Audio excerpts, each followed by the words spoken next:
Hey, fifth grade. If you're at the Google Meet, you know why I'm in my jammies. We had a little pajama party. For those of you that didn't make the Google Meet, I miss you. I miss all of you, but for those faces that I haven't seen, you know who you are. I miss you. I do enjoy getting your work and going through all of that. And for some reason, I feel like a tiny little connection. Whenever I see your work, then I'm like, oh, yay, they're doing their work. And I pray for you and I hope you're doing well. And if you're like me, you probably are getting summer fever. I am, especially as the temperatures rise. I'm just, I'm ready. I'm ready for summer. I'm ready for this school year to wind down, especially if I'm not going to get to see you guys again. I mean, you are what were getting me up every day and getting me to class. Y'all are my favorite fifth graders. Eva. Um, I did talk to the group from Google Meet, and I did ask them next year when you guys come to sixth grade, when you walk past my classroom and you see me, you better wave and say, "Hi, Mrs. Scheffler," every year. And then I'm going to be at your graduation because you guys hold a really, really special place in my heart. Okay, doke, let's talk about this week. In math, the last problem set, the last of the new content is problem set 123. I'm so proud of us for getting that far in math. Is this distracting anyone? How about this? Is that working better for us? There we go. I have a little rounding decimal review, just and it has a kind of a little riddle. It'll be fun if you come to the Google Meet. If you figured out the riddle, um, we can talk about it.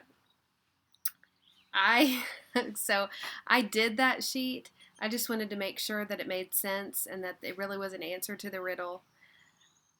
It took me a while to get it. I'm just gonna. If you're having a hard time getting it, it took me a minute too. So there's that. Practice set 23. Practice test 23.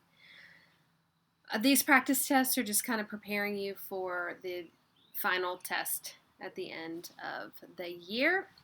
So if you have questions from that test, one of you did last week, I'm going to address it in our math video today.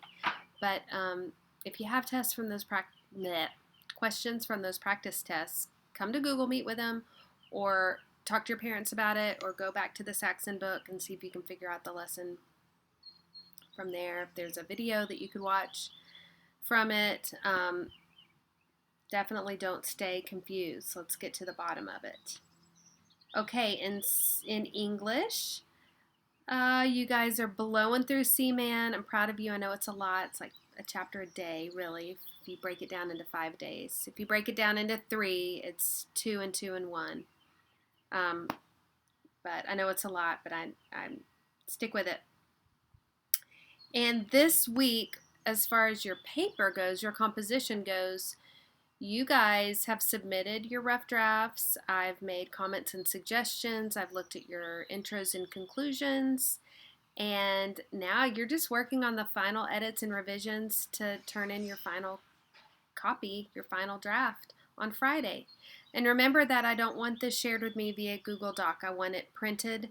I want to have it in my hand. I want to put the rubric on top of it to be able to, grade it and give it back to you at the last day, that last pickup day, May 18th.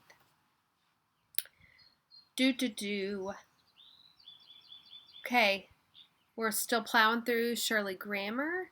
I know we've introduced that last sentence pattern 5, and it sounded like from the Google Meet that most of you guys are getting it. If you're one that isn't, somebody that isn't getting it, email me. Or go back. I mean, really the best thing to do is go back through, try to figure out what reference it was on your Shirley portal. Maybe watch actually like the leaves and listen to the whole lesson. I don't want you to stay confused. And then even just look back over each pattern again. Refresh your memory. All right. History. If you're doing it, we're talking about Lewis and Clark. Such a great. Sad that we're not in the classroom discussing that together. That's okay. And science, yeah, y'all are trucking along in space. That's what I got for you for that. So have a great week. I hope that your workload is not too heavy for you. But you are fifth graders, so you can handle a lot. And I'm so proud of you. And you know how to get a hold of me if you have questions, okay? All right. Bye.